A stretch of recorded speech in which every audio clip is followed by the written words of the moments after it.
Marrega anu sakkuma beekamu gaaffii keessatti hundaa'uudhaan dhibee kalee qabadhee isin dhufee jira haga dhuma qophii. Maata ajaa'ibaa isinii qabadhee dhufeetiin jira. Obboleettiin keenya akkas jetti.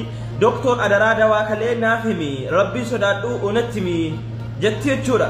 Namoonni hedduun gaaffii akkasii na gaafattu mana keessan teessanii cirracha kalee warri qabdan osoo dhattanii maallaqa hedduun baasne osoo cirrachi kalee keessan guddatee miidhaa biroof isin saaxillee beekama cirrachi kalee nama keessatti guddateennaan operaasyoonii ta'uudhaanii yaala garaagaraatiin yaalamuu danda'a namni garuu inni immoo baasii hedduu qaba akkasuma miidhama hedduu siin gaaga'uu danda'a jechuudha garuu mana kee keessa teessee cirracha kalee akkamitti qulqulleessuu dandeessa kalee kan kee xiqqoo yoo dhibame osoo inni sadarkaa hamaatti ol hin deemne asuma waanoo mana keessa jiru qofa fayyadamuudhaanii akkamitti qulqulleessuu dandeessa wantoota qorannoodhaan mirkanaa'e qofa fayyaa kee irratti dhiibbaa uumaatu hin qabu dhibee garaa kee keessaa sii qulqulleessaa jechuudha.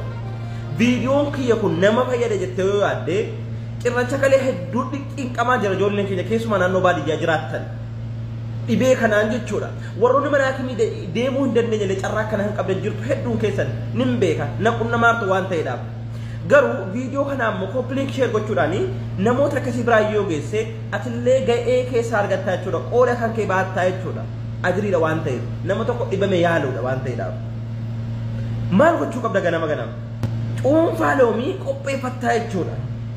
Cuunfaa loomii qopheeffatta loomii waan namni wallaalan jiru. Akkasuma zanjabiila paawudarii isaa kuni qopheeffattaa jechuudha. Maankaa xiqqishoo. Akkasuma ammoo namni irdii wallaaltan jirtan jedhee yaadu jechuudha. Irdii yookaan korkom jettiin afaan arabaatiin araboonni akka jettiin. Isa maankaa takka itti dabaltaa jechuudha. Ni danfistaa. Eegan danfee waceetiin booddee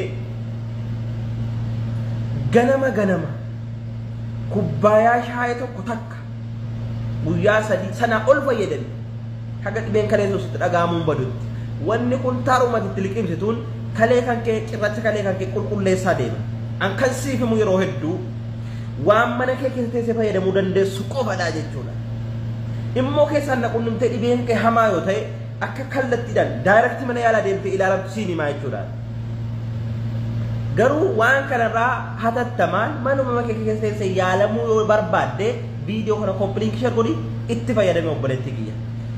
Waan kana ani sirriitti siime kana fayyadamtee yeroo gabaabaa keessatti yeroo gabaabaa booddee dhuftee akka na galatoonfattu abdiin qaba.